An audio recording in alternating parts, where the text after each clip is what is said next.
I think he will remain focused on his companies. I think he'll play a vitally important role in advising the president in terms of the government efficiency initiative. As he says, and I've always believed, government spending is taxation.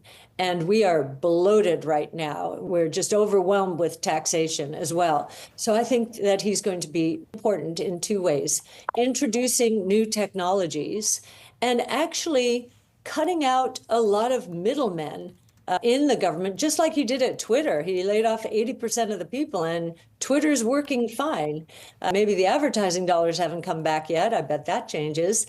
But Twitter itself is thriving, and it's become better under him. And I do think the same thing will happen in government. I don't think he'll cut government employment 80%. But what I do think he will do, just like President Trump is suggesting on regulation, if a person leaves employment in government, my guess is that person will not be replaced, because there are going to be many more productivity enhancing tools introduced in the government sector.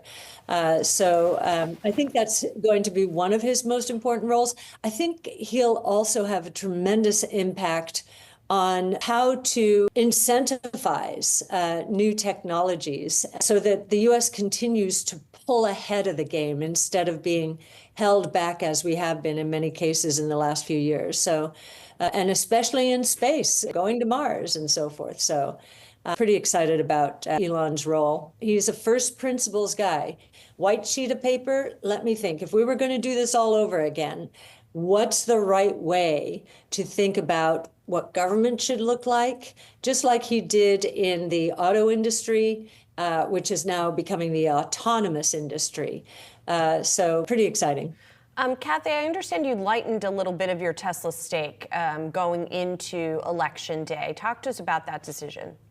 Sure. Tesla is our largest position in the flagship strategy. We cannot buy a stock once it goes over 10% of the portfolio. And typically we let it run to some percentage of the portfolio, at which time we start cutting it back. Because if it sells off, and it is a very volatile stock, we like to have the latitude to buy it. We have let Tesla, you can see, we publish our holdings at the end of every day, run to 15% of the portfolio. It has appreciated 50% more than the rest of our portfolio. And so we have been just cutting it very slightly, thinking that 15% from a risk control point of view is a good-sized exposure. As you know, we publish our model and give away our research, and you can see from our Tesla model what our price target is. It's 2,600 within 5 years, and we do think the probability of reaching that price target now has been increased dramatically, because once again, regulation is probably going to be less of a showstopper in the new administration than it would have been in this one. Tesla's cars are about to become, the autonomous cars are about to become safer than human-driven cars. And so I think we're going to see autonomous mobility broadly through the United States, robotaxis, much sooner than we would have had this administration not been elected. Cathie, you look at Tesla, though, the move here is incredible. We're up about 30%, Cathie, in just the past month.